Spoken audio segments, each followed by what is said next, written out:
ஒரு டாக்டர் இருக்காருன்னா நாம எப்போ அவரை பத்தி யோசிப்போம்? இப்போ நமக்கு ஏதாவது உடம்பு சரியில்லை அப்படின்னா அவரை யோசிப்போம், அவர் ஞாபகம் வரும். அது மாதிரி நமக்கு ஏதாவது ஒரு பிரச்சனை அப்படின்னா ஒரு வக்கீலை தேடிப்போம், அவர் ஞாபகத்துக்கு வருவார். இது மனித இயல்பு. அந்தந்த பிரச்சனை வரும்போது நம்ம அவங்கவுங்கள தேடி போவோம். ஆனால் டெய்லி பேசிஸ் நம்ம சும்மா சாப்பிடும் போது கூட நம்மளை அறியாம ஒருத்தவங்களை பத்தி நினைப்போம், நம்மளை அறியாம அவங்களுக்கு நாம நன்றி சொல்லுவோம். அந்த மதிப்பிற்குரிய அந்த மனிதர்கள் வேற யாரும் இல்லை, விவசாயி விவசாயி விவசாயி.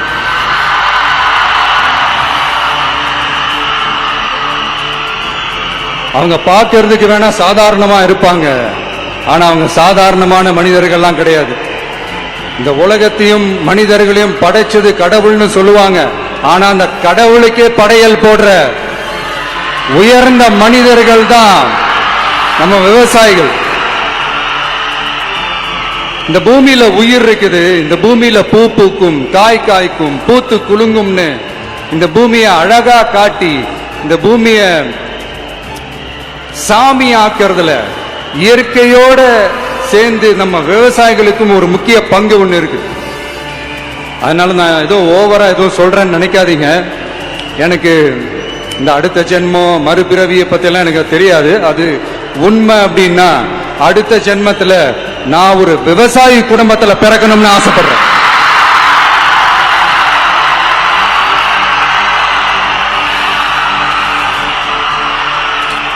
எனக்கு விவசாயத்தை பத்தி டீட்டெயில்டா தெரியாதுதான், நான் ஒத்துக்கிறேன். அதனால மற்றவங்க மாதிரி நானும் டெல்டாக்காரன் தான் அப்படின்னு உங்க காதுல டால்டா ஊத்தலாம் நான் வரல. எனக்கு விவசாயத்தை பத்தி டீட்டெயில்டா தெரியலன்னா கூட அவங்க படுற கஷ்டங்களை பத்தி எனக்கு நல்லாவே தெரியும். நம்மளுடைய முதல் அரசியல் பயணம் தொடங்கினதே அந்த பரந்தூர் விஷயத்தை கையில் எடுத்துதான். அதனால நம்மளுடைய இந்த ஆட்சி அமைஞ்சதும் தீர்க்க வேண்டிய முக்கியமான பிரச்சனைகள்ல நம்மளுடைய விவசாய பிரச்சனைகளும் ஒண்ணு. முதல்வர் அவர்களுக்கு இந்த மாதிரி நீங்க அது செஞ்சிட்டேன் இது செஞ்சிட்டேன் அப்படின்னு நிறைய பெருமையா சொல்லிக்கிறீங்களே, ஒரு அடிப்படை ஒரு பிரச்சனையை பத்தி ஒண்ணு பேசுவோமா? கொஞ்ச நாளைக்கு முன்னாடி ஐநா சபை ஒரு ரிப்போர்ட் ஒன்று வெளியிட்டு இருந்தாங்க. அது கூட தினத்தந்தி நியூஸ்ல கூட வந்துச்சு.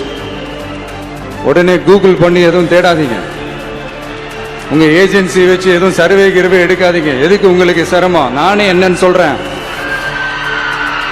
தண்ணீர் திவால் அப்படின்ற அந்த தலைப்புல தண்ணியே இல்லாம திவால் ஆக போகுது அப்படின்ற அந்த கட்டுரை படிக்கும் போது உண்மையிலேயே மனசுக்கு ரொம்ப பகீர்னு இருந்தது. இந்தியாவிலேயே அது முக்கியமா நம்ம தமிழ்நாட்டில் இன்னும் கொஞ்ச காலத்திலேயே தண்ணியே இல்லாம திவாலாக போகுதான். அதுக்கு காரணம் நிலத்தடி நீரை பாதுகாக்காம விட்டதுதான் காரணமா. மண்ணையும் மணலையும் கொள்ளையடிச்சா பின்ன வேற என்ன நடக்கும்? மலைகளை முழுகினா பின்ன வேற என்ன நடக்கும்? கனிம வளங்களை கொள்ளையடிச்சா பின்ன வேற என்ன நடக்கும்? இந்த மணல் கொள்ளையில ஈடுபட்டவங்கள மேல நீங்க சரியா நடவடிக்கை எடுக்கலன்னு அது போதுமானதாக இல்லை அப்படின்ட்டு சென்னை உயர் நீதிமன்றம் சொன்னிச்சே, மறந்துட்டீங்களா? இந்த மணல் கொள்ளை, கனிம வள கொள்ளை, இதுக்கெல்லாம் காரணம் மணல் மாஃபியா குரூப் தான் மதுரை உயர் நீதிமன்றம் அந்த கிளை சொன்னிச்சு, அதை மறந்துட்டீங்களா? இந்த மணல் மாஃபியா குரூப் ஆதரவு அளிக்கிறது யாரு? உங்க திமுக கவர்மெண்ட் தானே. அது இல்லைன்னு சொல்ல முடியுமா? அவங்களோட டீலிங்ல இருக்கிறது யாரு? நீங்க தானே. அது இல்லைன்னு சொல்ல முடியுமா? தண்ணி திவாலாக போகுது, மணல் திவாலாக போகுது, கனிம வளம் திவாலாக போகுது. மொத்தத்துல உங்க ஆட்சியில தமிழ்நாடு திவாலாக போகுது. கடன் மேல கடன் வாங்கிட்டு உங்க கவர்மெண்டே குப்புரட்சி படுத்துக்குச்சு. உங்ககிட்ட பேசுறதும் ஒண்ணுதான். சரி, அதை விடுங்க.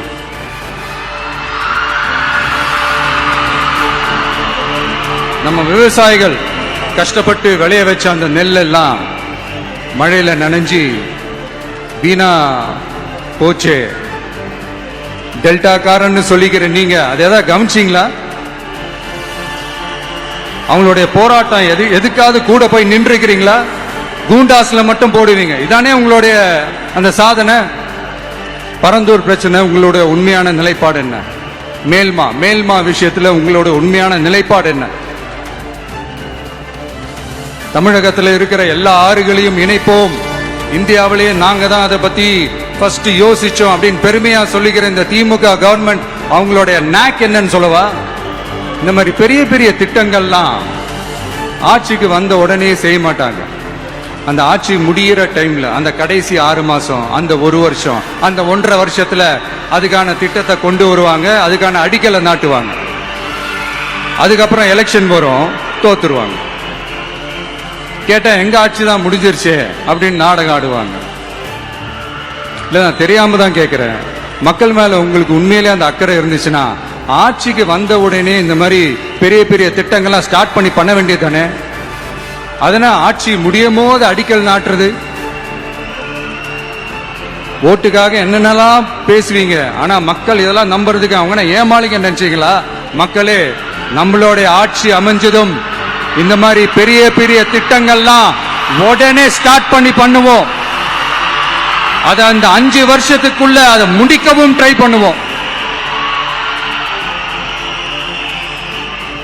சோ இப்படி எல்லாம் நம்ம பேசினா, காவிரி பிரச்சனையில உன் கருத்து என்ன, முல்லை பெரியார் பிரச்சனையில உன் கருத்து என்ன, இப்படி எல்லாம் அதெல்லாம் பத்தி உனக்கு என்ன தெரியுமா அப்படின்னு கேட்க ஆரம்பிச்சிருவாங்க. ஐயா, உலக மகா மேதைகளே, ROV, ரிமோட்லி ஆபரேட்டட் வெஹிக்கிள், அதை வச்சு தண்ணிக்குள்ளேயே போய் அணைகளோட உறுதித்தன்மை ஆராய்ச்சி பார்க்கிற வரைக்கும் நான் எல்லாம் தெரிஞ்சுதான் வச்சிருக்கிறேன்.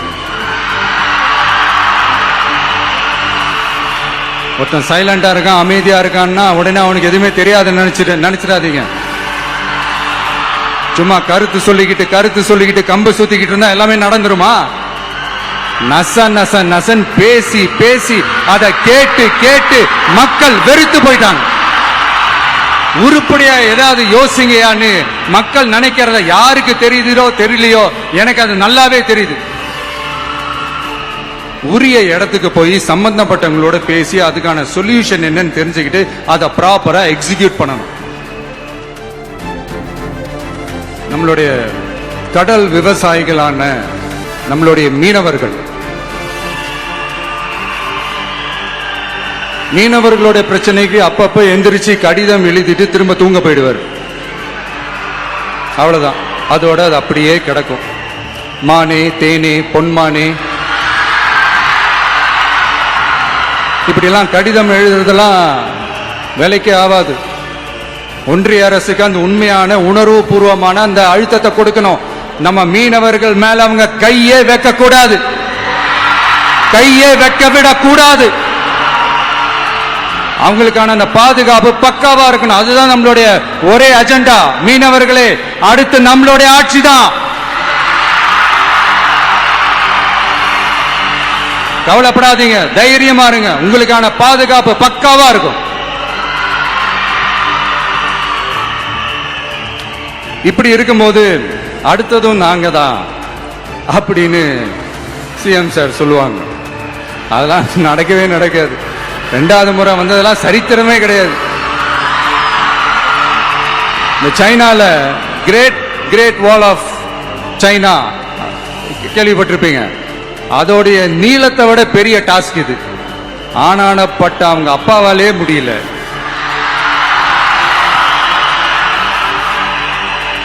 நான் முன்னாடியே சொன்ன மாதிரி உரிய இடத்துக்கு போய் சம்பந்தப்பட்டவங்களோட பேசி அதுக்கான சொல்யூஷன் என்னன்னு தெரிஞ்சுக்கிட்டா அதை எக்ஸிக்யூட் பண்றது தான் ஒரு தெளிவான அரசியல். சும்மா ஆறுதல் சொல்றதெல்லாம் தெளிவான அரசியல்லாம் கிடையாது. அதெல்லாம் ஒரு ஹம்பக் அரசியல். அரசியலுக்கு வந்துட்டா கலெக்ஷன் பார்க்கலாம் அப்படின்றதெல்லாம் அரசியல் கிடையாது. உண்மையிலே மக்களுக்கான அந்த உழைப்பு இருக்கணும். அதனாலதான் நாம் அரசியலுக்கு வந்திருக்கிறோம். இது எதிரிங்களுக்கு நல்லாவே தெரியும். அதனாலதான் நம்மளை சுத்தி அத்தனை சதிகள். அதுல முக்கியமான சதி என்ன தெரியுமா? இத பாரு, ஒன்னு நீ இல்லனா நான் இல்லனா நீ இல்லனா நான். நமக்குள்ள வேற எவனும் நடுல வந்துடக்கூடாது. நாம 2 பேரால மட்டும்தான் மக்களை ஈஸியா ஏமாத்த முடியும். இந்த விஜய் வந்ததுனால நமக்கு பொழப்பே போச்சு. மக்கள் வேற அவனை தான் நம்புறாங்க. நாம வெளியே அடிச்சுக்கிற மாதிரி அடிச்சுக்கிட்டாலும் உள்ள நம்மளுடைய டீலிங் பக்காவா இருக்கணும். மக்களோட ஃபீலிங்ஸை பத்திலாம் நமக்கு கவலை இல்லை, நமக்கு டீலிங் தான் முக்கியம். மாத்தி மாத்தி ஆட்சிக்கு வந்துடலாம்னு நினைச்சோம், ஆனா அது நடக்காது போல் இருக்கு. அதனால நீ என்ன பண்ற, எஸ்ஓபின்னு போட்டு ஒரு பக்கம் அவனை தடுத்துரு, இன்னொரு பக்கம் அவன் மேல பழி மேல பழி போட்டு நானும் தடுத்துறேன். என்ன ஓகேவா? டீலிங் ஓகேவா? ஓவர்.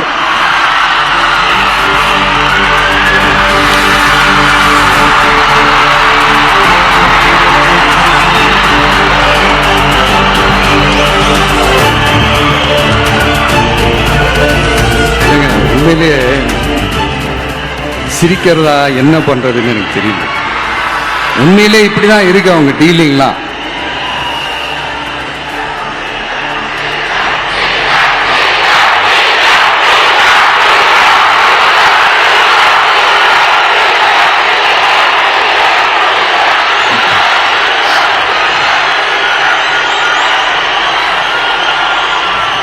இப்படி பழி மேல பழி போட்டு கரூர்ல ஆரம்பிச்சு நம்ம ஜனநாயகன் படம் ரிலீஸ் வரைக்கும். ஆனா அந்த ரிலீஸ் பிரச்சனையில நிறைய பேர் குரல் கொடுத்தாங்க. முக்கியமா நம்மளுடைய முதல்வர் அவர்கள் கூட பூசி மொழிகி பட்டும் படாம குரல் கொடுத்தாங்க. But what ever it is, குரல் கொடுத்த அவங்களுக்கும் மற்றவங்க எல்லாருக்கும் இந்த நேரத்தில் என்னுடைய நன்றியை தெரிவிச்சுக்கிறேன்.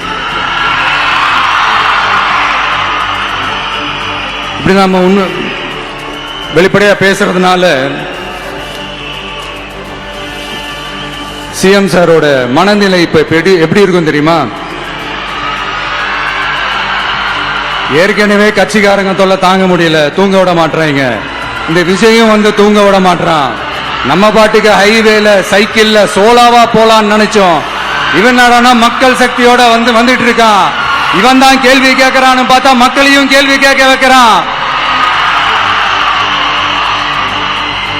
1000 ரூபாய் கொடுத்துட்டு இருந்தோம், 5000 ரூபாய் கொடுத்து ஏமாத்தலான்னு பார்த்தா அதையும் கேள்வி கேட்க வைக்கிறான். விசில் சத்தம் வேற விண்ண முட்டுது. கூட்டணி கட்சிகள் தொல்லை வேற தாங்க முடியல. இவன் பண்ற பிரச்சாரத்தையாத்து முடக்கலான்னு பார்த்தா அப்பவும் மக்கள் அவன் பின்னாடி தான் நிக்கிறாங்க. என்ன பண்றது ஏது பண்றதுன்னு தெரியாத ஒரு மனநிலையில இருப்பாரு. ஆனா சார், நீங்க இந்த விஜயம் முடக்கலாம், ஆனா ஒவ்வொரு வீட்டில் இருக்கிற ஒவ்வொரு விஜயும் ஒவ்வொரு விஜயையும் உங்களால முடக்கவே முடியாது.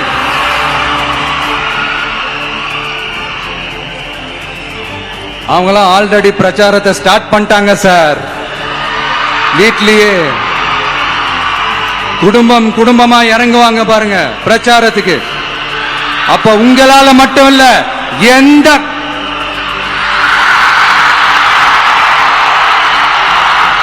யாராலையும் தடுக்க முடியாது.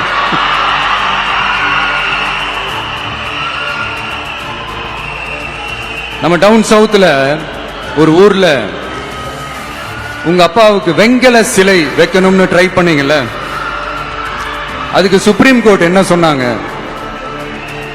மக்களோட பணத்துல யாருக்கு புகழ் பாட பாக்குறீங்க அப்படின்னு கேட்டாங்கல்ல. அதுக்கு என்ன அர்த்தம் தெரியுமா?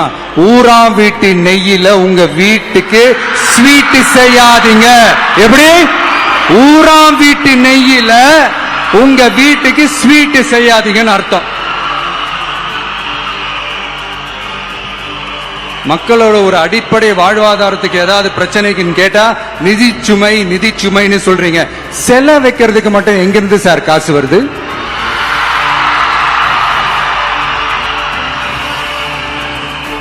முதல்ல மக்களுக்கு அந்த சோறுக்கு வழி பாருங்க சார். செல வைக்கிறத பத்திலாம் அப்புறமா யோசிக்கலாம்.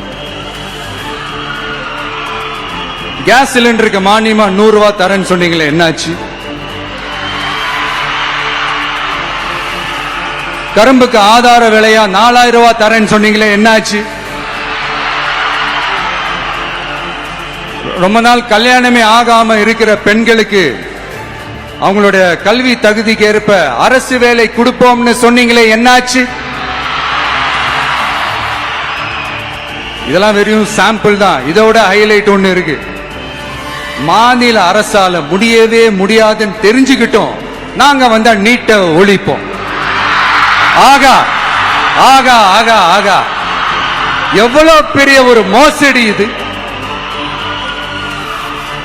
கேட்டா நாங்க தான் முன்மாதிரி ஆட்சின்னு சொல்லுவாங்க. மோசடி ஆட்சி.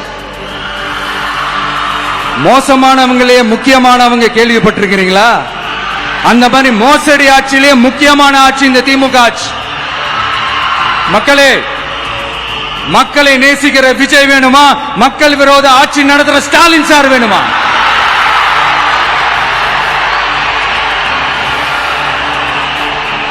இந்த விஜய் நம்புறீங்களா? ஸ்டாலின் சார் நம்புறீங்களா?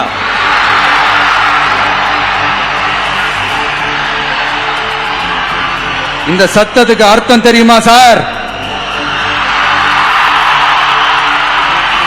ஸ்டாலின் தொடரட்டும் அப்படின்னு அர்த்தம் கிடையாது. தீய சக்தி திமுக ஆட்சி மறையட்டும், தூய சக்தி டிவிகே ஆட்சி வரட்டும். நானும் உதிக்கட்டும்னு சொல்லாம்னு நினைச்சேன், பார்த்தா அதை வேற திருச்சி பேச ஆரம்பிச்சிருவாங்க. திருநெல்வேலி, நாங்குநேரியில் இப்போ ரீசெண்டா ஒரே லைன்ல சொல்லணும்னா நம்ம நண்பர் ஒருத்தர் ட்வீட் போட்டிருந்தாரு, அதையே சொல்றேன். ஸ்டாலின் தொடரட்டும், சட்டம் ஒழுங்கு சந்தி சிரிக்கட்டும். இதுதான் அந்த பிரச்சனைக்கு ஒரே லைன்.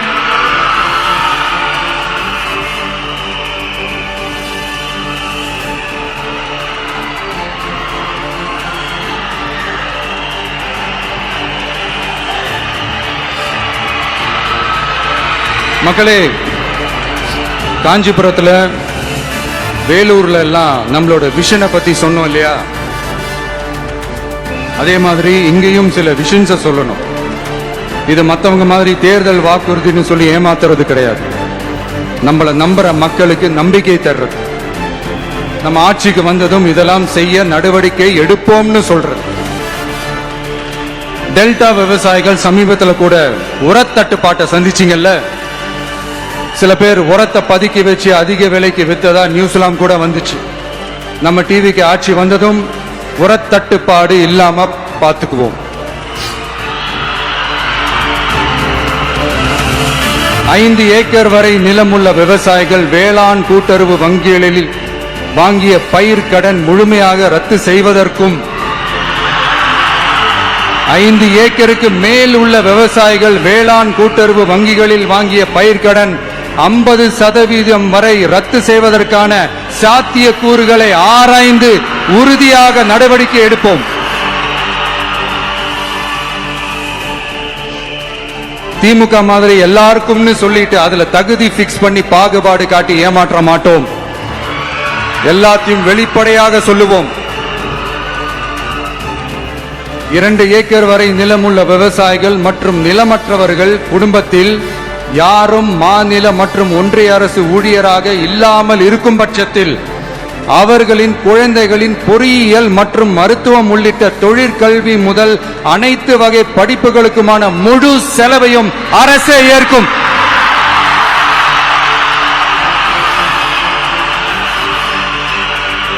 விவசாயிகளின் விருப்பத்திற்கு எதிராக எந்த திட்டமாக இருந்தாலும், ஒன்றிய அரசின் நெருக்கடியே இருந்தாலும் அந்த திட்டத்தை உங்களுடைய டிவிகே ஆட்சி முழுமையாக நிராகரிக்கும்.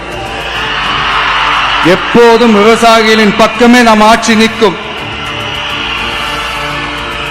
கொள்முதல் நிலையங்களில் முறையாக நெல் மூட்டைகள் பாதுகாக்கப்படும். நெல் முளைத்து வீணாவதை பார்த்து கொண்டு நமது அரசு சும்மா இருக்காது. போதுமான கொள்முதல் நிலைய வசதிகள் ஏற்படுத்தப்படும். அதே போல கொள்முதல் நிலையங்களில் கொள்முதல் செய்வதற்கோ மூட்டை ஏற்றி இறக்கவோ 1 பைசா கமிஷன் வாங்காமல் பார்த்து கொள்ளப்படும். அப்படி கமிஷன் வாங்குவது யாராக இருந்தாலும் கடும் நடவடிக்கை எடுக்கப்படும்.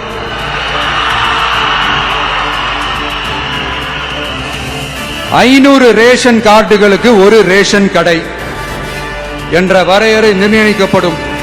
கிராமங்களிலும் எடையாளர் நியமிக்கப்படுவார். பெண் விற்பனையாளருக்கு பெண் எடையாளர், ஆண் விற்பனையாளருக்கு ஆண் எடையாளர் என்பது பின்பற்றப்படும்.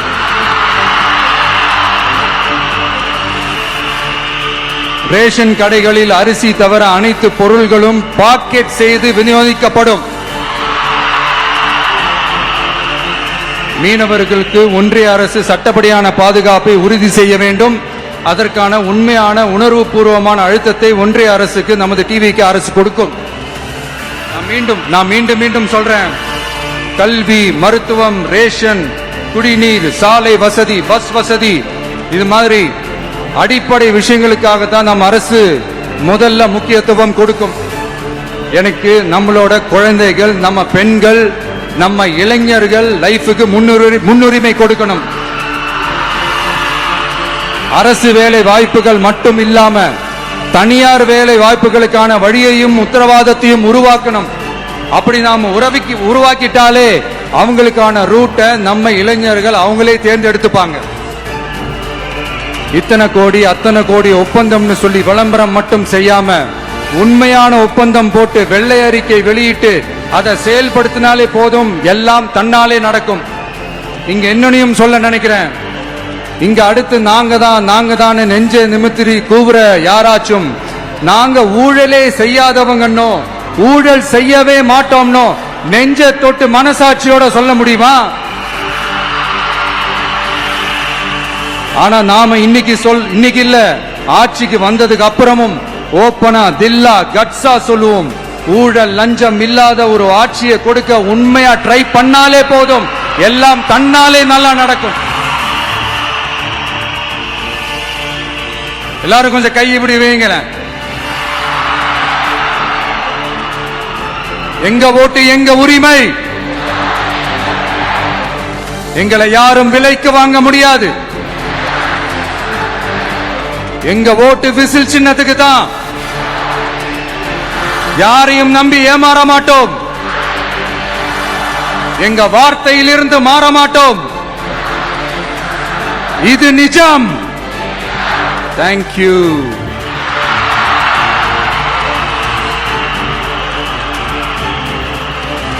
என் நெஞ்சில் குடியிருக்கும் தஞ்சை மக்களே,